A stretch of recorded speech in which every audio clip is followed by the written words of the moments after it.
Hello friends, आज अपन पढ़ने जा रहे हैं क्लास 9 का एक्सरसाइज 5.1 का question number second, chapter introduction to Euclid geometry, chapter number 5। Question number second है, give a definition from each of the following term which are there other term that needs to be defined first, what are they and how might you define them. Question ये कहना चाह रहा है कि जो term देके रखे हैं उनकी अपन को डेफिनेशन देनी है, ठीक है, और उसके बारे में थोड़ी बहुत उसके बारे में बताना है कि अदर नीड्स इसकी क्यों जरूरत है, उसको अपन को डिफाइन करना है, and what are they and how might they define, और ये किस लिए यूज करते हैं और ये क्यों जरूरत पड़ती है ना, क्या क्या यूज कर सकते हैं, बेसिकली इसकी डेफिनेशन बतानी है अपन को, ठीक है। जैसे पहला देकर रखा उसमें पैरेलल लाइन। पैरेलल लाइन क्या होती है, इसकी डेफिनेशन होती है, if the perpendicular distance between two line is always constant, then these are called parallel line. In other words, the line which are never intersect each other are called parallel line. तो question कहना चाह रहा है if the perpendicular distance between two line, मतलब to line देके रखी है, एक लाइन ये देके रखी है और दूसरी लाइन ये देके रखी है, ठीक है, टू लाइन देके रखी है, इज ऑलवेज कांस्टेंट, मतलब ये डिस्टेंस दोनों कैसी है, कांस्टेंट है। इफ द परपेंडिकुलर डिस्टेंस, इनकी दोनों के बीच की डिस्टेंस कैसी है, परपेंडिकुलर है। परपेंडिकुलर मतलब ये दोनों क्या है, 90 डिग्री एंगल बनाते हैं, यहाँ भी है ना, पूरे एरिया पे। और दोनों एंगल कैसे, कांस्टेंट है, ये लाइन भी कांस्टेंट है, ये लाइन भी कांस्टेंट है, तो इसी को अपन क्या बोलते हैं, पैरेलल लाइन बोलते हैं ना। ये लाइन और ये लाइन कैसी है, पैरेलल है ना। पैरेलल मतलब कभी इंटरसेक्ट नहीं हुई साथ। अदर वर्ड में देख रखा, the line which never intersect each other are called parallel line, मतलब ये वाली लाइन हम भी कितनी आगे बढ़ा लें और ये वाली लाइन भी कितनी आगे बढ़ा लें, ये कभी क्या होगी, मीट नहीं करेंगे ना, काटेंगे नहीं एक दूसरे को, ना यहाँ से काटेंगी ना यहाँ से काटेंगे एक दूसरे को, है ना, यहाँ से कट करेंगी ना यहाँ से कट करेंगी, कितने ही आगे बढ़ाने पे, इसी को अपन बोलते हैं पैरेलल लाइन बोलते हैं, ठीक है। बेसिक डेफिनेशन है, मेन डेफिनेशन इसकी है, the line which never intersect each other are called parallel line. जो दो लाइन देख रहे हैं, ऊपर वाली लाइन नीचे लाइन, ये कभी क्या करें, इंटरसेक्ट ना करें, काटे नहीं एक दूसरे को, ना यहाँ से काटे ना पीछे से काटे, उसी को अपन क्या बोलते हैं, पैरेलल लाइन बोलते हैं, ठीक है। तो पैरेलल लाइन की डेफिनेशन हो गई, इफ द परपेंडिकुलर डिस्टेंस, मतलब दोनों बीच की perpendicular distance between two line is always constant, मतलब ये दोनों क्या होनी, कांस्टेंट होनी चाहिए, है बराबर होनी चाहिए, इसी को अपन क्या बोलते हैं, पैरेलल लाइन बोलते हैं। और दूसरी डेफिनेशन बात करें तो line which never intersect each other, मतलब ये वाली लाइन और ये वाली लाइन, दोनों लाइन क्या होनी चाहिए, कटनी नहीं चाहिए एक दूसरे पे ना, अगर ये दोनों क्रॉस हो जाएंगे तो ये पैरेलल लाइन नहीं होगी। ये हमेशा कैसी होनी चाहिए, कैसी होनी चाहिए, नेवर इंटरसेक्ट, कभी कटनी नहीं चाहिए, कभी कटेंगे नहीं तो ये लाइन कौन सी हो जाएंगी, अपनी पैरेलल लाइन हो जाएंगी, ठीक है। अगली क्या देखिए रखी इसमें, परपेंडिकुलर लाइन। परपेंडिकुलर लाइन क्या होती है, if two lines intersect each other at 90 degree then these are called perpendicular line.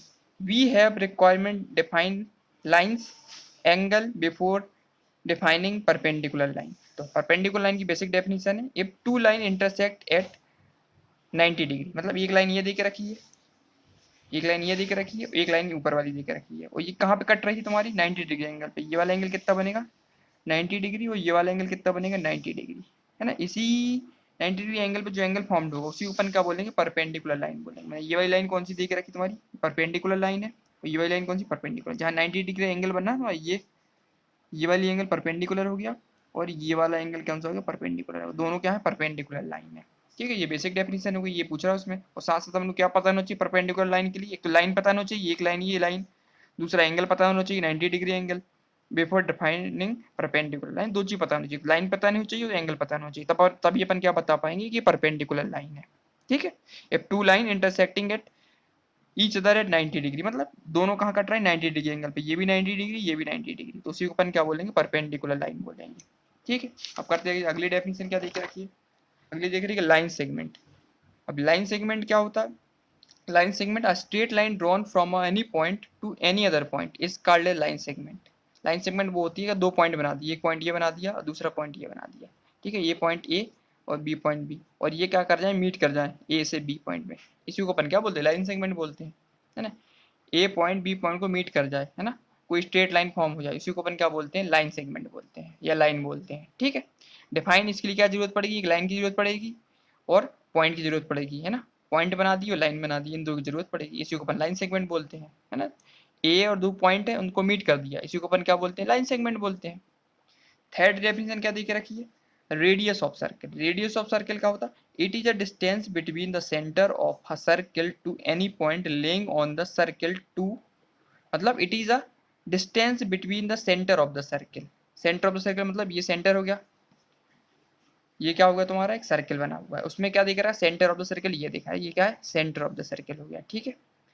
Of the circle to any point, lying any point on the circle, any point मतलब ये point लिया और कहीं पे भी ये पॉइंट लगा दिया अपन ने, ये यहाँ से लेके यहाँ तक की डिस्टेंस जो दिख रही है अपन को, कोई भी डिस्टेंस, ये डिस्टेंस, ये डिस्टेंस है ना, ये डिस्टेंस, ये सारी सारी डिस्टेंस क्या बोलते हैं, रेडियस बोलते हैं, ये भी रेडियस है, ये भी रेडियस है, ये भी रेडियस है, सारी सारी क्या देख रहे हैं, रेडियस देख रहे हैं, इसी को अपन क्या बोलते हैं, रेडियस ऑफ द सर्कल बोलते हैं। ये लिखा हुआ है, it is distance between the centre of the circle, किसकी डिस्टेंस है, सेंटर ऑफ द सर्कल की distance, to any point lying on the circle, मतलब सर्कल के किसी पॉइंट पे लगा दिया, यहाँ लगा दिया, यहाँ लगा दिया है ना, कहीं भी किसी पॉइंट पे हम लगा देंगे सेंटर से, तो उसकी ये क्या कहला जाएगी, तुम्हारी रेडियस कहला जाएगी, ये लिखा हुआ है उसमें, इसी को क्या बोलते हैं, laying on the circle define the radius of circle, इसी को अपन क्या बोलते हैं, रेडियस ऑफ सर्कल बोलते हैं। इसके लिए क्या पता होना चाहिए, पॉइंट पता चाहिए, सर्कल पता होना चाहिए, पॉइंट अपन को पता है और सर्कल भी पता है, तब अपन किसको डिफाइन कर पाएंगे, radius of circle. Radius of circle क्या होता है, सेंटर से किसी भी पॉइंट पे, सर्कल की पॉइंट पे अपन क्या करते हैं, उसको लेइंग कर दें ना, छुपा दें उसको, उसी को अपन क्या बोल देंगे, रेडियस ऑफ सर्कल। यहाँ से लिया अपन सेंटर से लेकर और इस वाले पॉइंट पे हमने लगा दिया, तो ये क्या होगा, रेडियस ऑफ सर्कल हो गई। ये पॉइंट लिया और यहाँ पे अपने यहाँ लगा दिया, तो इसकी क्या होगी, रेडियस हो गई, इसी को अपन बोलते हैं रेडियस ऑफ सर्कल, ये लिखा हुआ है। It is defined as between the centre of the circle to any lying point on the circle to define the radius of circle ना, सेंटर पॉइंट से लेके किसी सर्कल के पॉइंट पे लेइंग कर देंगे ना, छुपा देंगे, तो उसको अपन क्या बोल देंगे, रेडियस ऑफ सर्कल बोलेंगे। और इसकी लास्ट डेफिनेशन क्या देके रखिए, करेंगे स्क्वायर की। स्क्वायर क्या होता है, square is a quadrilateral having all side of equal length and all angle of the same measure is 90 degree. To define square, we must know about quadrilateral side and angle. अब square के लिए अपन को क्या चाहिए, square is a quadrilateral. Quadrilateral क्या होता है, जो 4 साइडों से मिलके बनता है, 4 साइड से मिलके बनता है, उसे अपन क्या बोलते हैं, क्वाड्रिलेटरल बोलते हैं, ठीक है। Having all sides are equal, है ना, स्क्वायर क्या होता है, जिसकी चारों साइड इक्वल हो, देखो जी एक क्या देख रखा है, स्क्वायर देख रखा हुआ है, इसकी साइड कितनी देखिए 5 सेंटीमीटर है, दूसरी वाली 5 सेंटीमीटर है, थर्ड साइड भी इसकी 5 सेंटीमीटर और फोर्थ वाली साइड भी इसकी क्या है, 5 सेंटीमीटर है, मतलब चारों साइड क्या है इसकी इक्वल है। And all angle of the same measure is 90 degree, सारे के सारे जो एंगल देके रखे वो कितने होने चाहिए, 90 डिग्री। ये वाला एंगल भी 90 डिग्री होना चाहिए, ये वाला एंगल भी 90 डिग्री होना चाहिए, ये वाला एंगल भी 90 डिग्री होना चाहिए, ये वाला एंगल 90 डिग्री होना चाहिए ना, जितने भी एंगल देख रखे हैं चारों के चारों वो कितने होना चाहिए, 90 डिग्री एंगल होना चाहिए। और साथ साथ इसके बारे में अपन को क्या पता होना चाहिए, define be must having quadrilateral. Quadrilateral वो होता है जो क्या होता है, 4 साइडों से मिलकर बनता है, उसे अपन क्वाड्रिलेटर बोलते हैं। साइड पता होनी चाहिए और एंगल पता होना चाहिए, तभी अपन क्या करते हैं, स्क्वायर को डिफाइन कर सकते हैं, ठीक है। बेसिकली स्क्वायर की डेफिनेशन थी, स्क्वायर इज क्वाड्रिलेटरल है, having all side are equal, चारों साइड इसकी इक्वल है, and all angle of same measure, और सारे के सारे एंगल भी सेम है ना, ये भी 90 डिग्री, ये भी 90 डिग्री, ये भी 90 डिग्री, 90 डिग्री, जितने भी एंगल बनेंगे स्क्वायर में सबके सब कितने बनेंगे, 90 डिग्री में बनेंगे। और स्क्वायर जानने के लिए हमें क्या चाहिए, एक तो क्वाड्रिलेटर पता होना चाहिए, दो साइड पता होना चाहिए, तीसरी एंगल पता होनी चाहिए, ठीक है। तो ये बेसिक डेफिनेशन थी स्क्वायर की। तो क्वेश्चन नंबर 2 अपना कंप्लीट हो गया है। अब नेक्स्ट वीडियो में अपन क्वेश्चन नंबर 3 स्टार्ट करेंगे, ठीक है। Thank you.